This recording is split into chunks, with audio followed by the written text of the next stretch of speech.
तो हम डिस्कस कर रहे थे सेक्शन 307 के जो इलिस्ट्रेशन है। ए वो गोली के बारे में है, बी शिशु के बारे में वो डिस्कस कर चुके हैं, सी पर हम थे।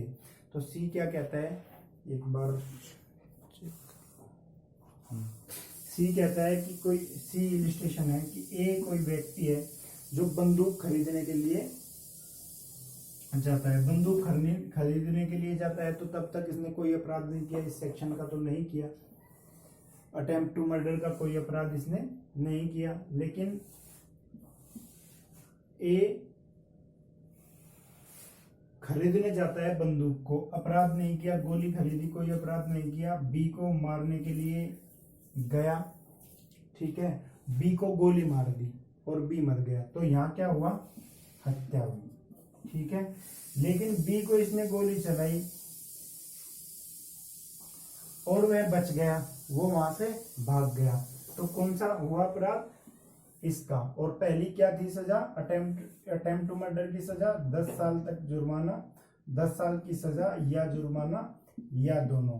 तो अगर वो बच गया तो कौन सी सजा होगी, ये सजा होगी, ठीक है। लेकिन उसको बच तो गया, पर इसने जो है गोली जो लगाई उसको हाथ को छूकर निकल गई, ठीक है, यानी हाथ में लग गई, जिससे उसको क्या हो गई, उफानी हो गई।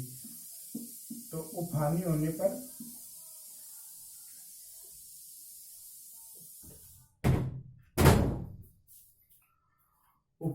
पर क्या सजा होगी, ये हो सकती है। और इसमें आजीवन कारावास, इम्प्रिजनमेंट फॉर लाइफ भी जुड़ जाएगा।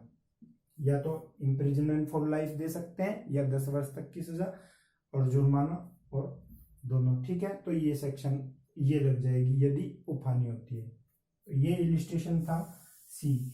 और इसमें एक चीज और है, यदि यही उफानी किसने दी है, कन्विक्ट जो हुआ है इम्प्रिजनमेंट फॉर लाइफ के लिए, आजीवन कारावास के लिए, यदि कोई अपराधी सिद्ध दोष कर दिया गया है कोर्ट के द्वारा, तो उसके द्वारा यदि आप उफानी की गई है तो उसको क्या पनिशमेंट मिल सकती है, मृत्युदंड मिल सकती है, फांसी दी जा सकती है। तो ये सेक्शन, ये इसका इलिस्ट्रेशन सी था। डी है कि विष, ए कोई जहर खरीदता है, किसकी हत्या के लिए, बी की हत्या के लिए। जहर खरीदना कोई जुल्म नहीं किया उसने, लेकिन उसके जब खाने में मिलाता है, बी के खाने में मिलाता है, तो उस टाइम तक भी कोई उसने अपराध नहीं किया है इस सेक्शन का। लेकिन जैसे ही वो खाने की जो थाली है उसकी मेज पर रख देगा खाने के लिए, तो उसने 307 का अपराध किया, अटेम्प्ट टू मर्डर उसने किया है, ठीक है। या तो वो खाने को रख दे या किसी नौकर को दे दे कि भाई उसको खाना दे या परोस दे, ठीक है, तो भी उसने इस सेक्शन का अपराध किया। तो ये इसके इलिस्ट्रेशन से। अगली सेक्शन देखते हैं, सेक्शन 308 कहती है कि यदि कोई अटेम्प्ट टू कल्पेबल होमिसाइड करेगा, अटेम्प्ट टू कल्पेबल होमिसाइड यानी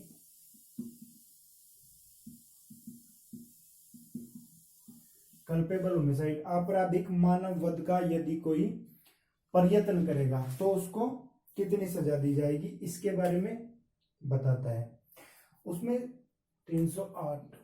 307 में एक बार एक क्वेश्चन आया था, 307 से रिलेटेड एग्जाम में पूछा गया था कि यदि कोई बंदूक चलाता है लेकिन बंदूक में उसकी गोली नहीं है, चलाई लेकिन बाद में उसको लगा कि गोली नहीं है, तो कौन सा अपराध होगा, 307 का ये अपराध होगा। देखिए, जैसे ए है, बी का मर्डर करने के लिए जाता है, गोली चलाई लेकिन उसमें रिवॉल्वर में गोली नहीं थी, इसकी वाइफ जो सी है उसने गोलियां निकाल ली थी, तो यहाँ कौन सा अपराध माना जाएगा, गोली नहीं है तो अटेम्प्ट टू मर्डर माना जाएगा, ठीक है।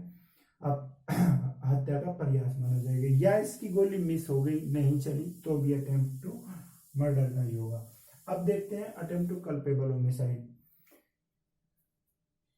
आपराधिक मानव वध का जो प्रयत्न करेगा। जैसे एक व्यक्ति है और सी इसकी वाइफ है और बी और सी का कुछ रिलेशन है, चक्कर चल रहा है इनका, ठीक है। तो क्या हुआ, इसने देख लिया दोनों को एक साथ इनके घर में, तो ए को गंभीर और अचानक प्रकोपन आया, इसने बी पर गोली चलाई और बी पर जब गोली चलाई बी को लग गई तो क्या होगा, आपराधिक मानव वध। हमने क्या पढ़ा था, 300 के सेक्शन 300 के एक्सेप्शंस फर्स्ट, अपवाद फर्स्ट में क्या था कि यदि कोई अचानक और गंभीर प्रकोपन देगा और उसमें दूसरे की हत्या कर दी जाएगी तो वह हत्या की कोटि में नहीं आएगी, आपराधिक मानव वध माना जाएगा। ठीक है, तो आपराधिक मानव वध का अपराध किया इसने, बी को यदि गोली मार दी, लेकिन यदि वह गोली से बच गया और भाग गया तो वो कहाँ आएगा, अटेम्प्ट टू कल्पेबल होमिसाइड में, और उसको सजा कितनी दी जा सकती है, 3 साल तक की सजा या जुर्माना या दोनों उसको दिए जा सकते हैं। किसको, ए को। ठीक है, लेकिन यदि उसकी गोली कहीं छूकर निकल गई या उसे कोई उफानी होती है, भाग तो गया वो लेकिन उसको कोई उफानी हो गई, गोली हाथ में छूकर निकल गई या पैर में लग गई लेकिन वो भागने में कामयाब हो गया, बी, तो यहाँ कितनी सजा होगी, 7 साल या जुर्माना या दो, यदि उसको कोई इंजरी भी होती है। ठीक है, तो ये सेक्शन थी और ये इलिस्ट्रेशन था जो एग्जांपल दिया है मैंने, इसी का इलिस्ट्रेशन दिया हुआ है 308 में। अब देखते हैं 309 है अटेम्प्ट टू सुसाइड, यानी आत्महत्या का जो प्रयास करेगा, आत्महत्या का जो प्रयास करेगा उसको क्या सजा दी जाएगी। सजा है इसकी 1 साल या जुर्माना या दोनों है।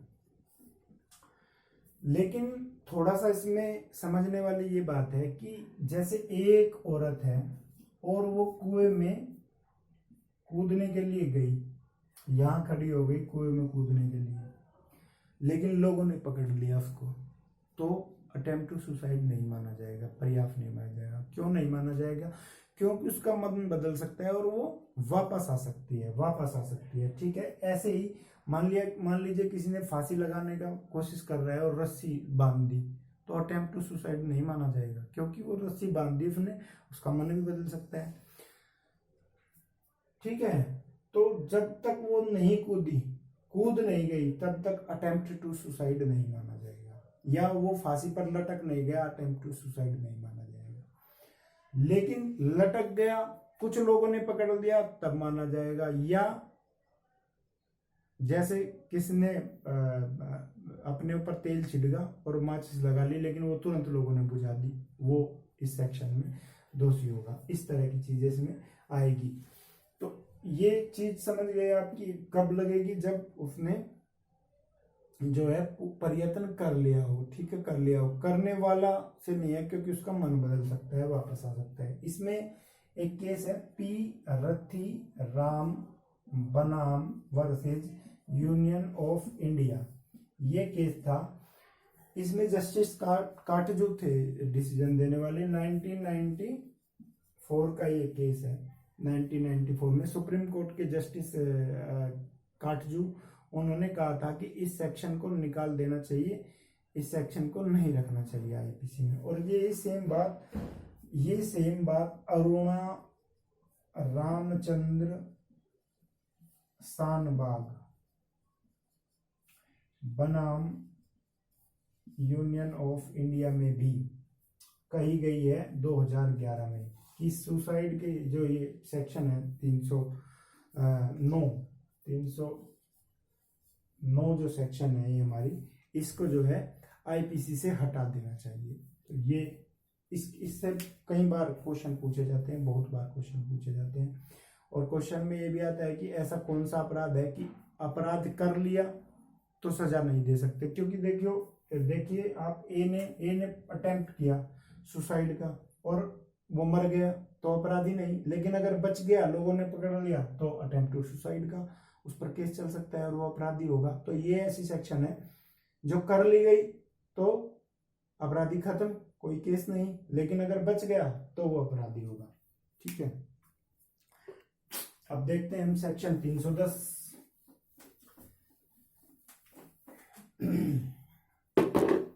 310 है ठग ठग और 311 में ठग का सजा है। ठीक है, ठग जो हम समझते हैं ना ठग अमूमन सामान्य तो जो हम समझते हैं वो ठग नहीं है, अलग ठग है। ठग कौन थे पहले सजा देख लेते हैं। 311 में सजा है आजीवन कारावास प्लस जुर्माना प्लस फाइन। जुर्माना प्लस आजीवन कारावास है। पहले अंग्रेजों के समय में इसमें निर्वासन था, देश निकाला था, लेकिन बाद में इसको चेंज कर दिया गया। तो ठग किसे कहते हैं? ठग ये अभी तो ठग खत्म कर दिए गए हैं, लेकिन ठग उन्हें कहते हैं जो चोरियां करते हैं। उन ठग एक कम्युनिटी थी, इनकी कम्युनिटी थी जो बच्चों को उठाकर ले जाती थी, छोटे बच्चों को अपने गिरोह में शामिल करती थी। ठीक है, कुछ आदमियों को ले जाती थी और जो उन्हें बलि चढ़ाती थी, उनकी काली के भक्त थे ये, उन पर बलि चढ़ाती थी और वे समझते थे कि जो जिसकी बलि चढ़ रही है उसके भाग्य में यही लिखा हुआ है। ठीक है, तो ये हिस्ट्री ऐसी है इनकी ठगों की। ठीक है, तो मेन चीज क्या थी? शिशुओं को ले जाना, डकैती करना, आदमियों को मार देना, ये इनका काम था। तो ठग जो है, लेकिन ये ठग खत्म कर दिए गए थे 1837 में, पूरी तरह से समाप्त कर दिया था। किसने? लॉर्ड विलियम बेंटिक ने इनको खत्म कर दिया था पूरी तरह से। एक बार आईएएस में ये क्वेश्चन आया हुआ है, ठग प्रथा का उन्मूलन किसने किया? लॉर्ड विलियम बेंटिक ने किया। बेंटिक ने इसका सती प्रथा का अंत भी बेंटिक ने ही किया था। ठीक है, और इसने क्या किया? उस टाइम पर जब सती प्रथा बंद की तो समाज में कुछ इसका विरोधाभास हुआ, लेकिन जब इसने ठग प्रथा बंद की तो जनता का इन्हें भरपूर साथ मिला। इसने क्या किया? 1500 ठगों को पकड़कर उनमें से बहुतों को फांसी दे दी, बहुत कम ही बचे थे, बाकी सबको फांसी देती थी। तो ठग प्रथा का पूरी तरह से उस टाइम बंद कर दिया गया था, लेकिन आईपीसी में इसको रखा गया, कभी पड़े इसकी जरूरत तो ये ठग और ठग की सजा है। ठीक है, इसके अगले वीडियो में अगली सेक्शन डिस्कस करेंगे। यदि ये आपको वीडियो पसंद आया तो जरूर इसको लाइक करें और कमेंट करें। कोई भी इसमें कमी रह गई है या कुछ और सजेशन आपको देना हो तो कमेंट करें मुझे, और चैनल को सब्सक्राइब जरूर करें, जरूर चैनल को सब्सक्राइब करें। Thank you very much.